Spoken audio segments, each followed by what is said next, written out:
Hey, it's Tony Bruschi. All this weekend, we are taking a look back at some of the most compelling testimony from the trial of Lori Vallow Daybell. Enjoy.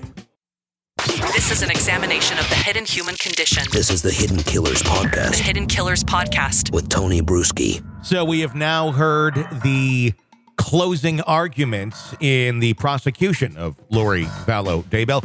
Now it's time to hear the defense.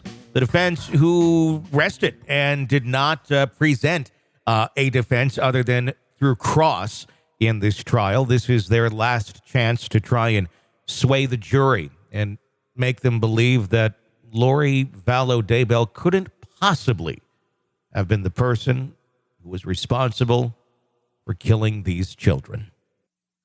Jim Archibald, who is Lori's defense attorney, opened up the conversation, or the closing arguments, if you will, today by painting a picture of Lori as a protective mother, a follower of Jesus, and a woman whose life was turned upside down after meeting Chad Daybell, the leader of a new church known as the Church of the Fireborn.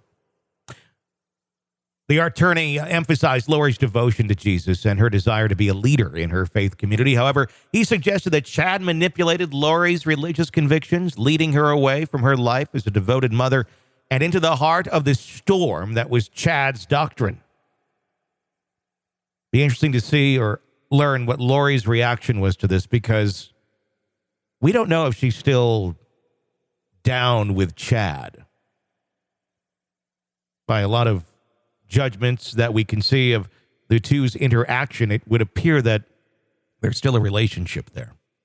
The crux of Archibald's argument was that Lori was not a leader in this conspiracy, but a follower swept up in Chad's religious fervor. He highlighted that while Lori had a deep desire to testify about her love for Jesus, she was instead ensnared in Chad's web of deception. As the defense attorney continued, he examined the evidence presented throughout the trial, challenging the prosecution's narrative. He pointed out that although Lori was present during the alleged conspiracy, there was no direct evidence linking her to the actual murders. He criticized the flimsy claims that merely placed her near the scene, but did not directly implicate her in the deaths. Archibald also scrutinized the testimony of Audrey, accusing her of fabricating stories, and challenged the jury to discern the credibility of the witnesses presented throughout the trial. He continually emphasized the burden of proof, reminding the jury that in the absence of concrete evidence, they could not condemn Lori for the alleged crimes. The defense attorney systematically dissected each piece of evidence against Lori, from the autopsy photos to the piece of her hair found in the duct tape wrapped around her deceased son, JJ. He dismissed these as circumstantial and reminded the jury of the lack of definitive proof that Lori was involved in the murders. Archibald passionately argued against the idea that Lori had masterminded a plan to kill her children. He pointed out that she had enrolled them in a school, hired a babysitter, actions that seemed inconsistent with someone planning to commit such heinous acts. Furthermore, he questioned why Lori would give up a comfortable life with her ex-husband, Charles, who was earning significantly more than Chad, if not for the religious convictions that Chad had instilled in her. As the courtroom continued to listen, Archibald continued to attempt to dismantle the prosecution's case, questioning the validity of the charges against Lori. He called into question the belief that Lori had conspired to kill Tammy Daybell, Chad's wife, when the cause of Tammy's death was still unclear. Archibald's final argument was a profound reflection on Lori's character, painted not as a conniving killer, but a misguided follower.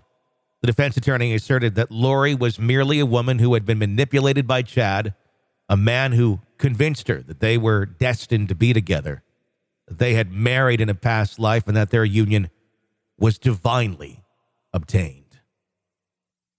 As Archibald concluded his closing arguments, he urged the jury to focus not on the tragic outcome of the children's lives, but on the evidence presented before them.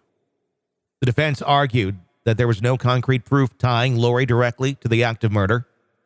Yes, her behavior was erratic, perhaps even disturbing, but that didn't necessarily mean she had committed the heinous act of killing her own children. This is the examination of the hidden human condition. This is the Hidden Killers podcast with Tony Bruschi. What do you think? You think she has a chance in hell? Well, she probably does, literally, in that. But in terms of being a free woman on this planet, doubtful. We'll keep you up to date here as the verdict comes in. We'll have audio for you as soon as possible. I'm Tony Bruschi. Stay with us.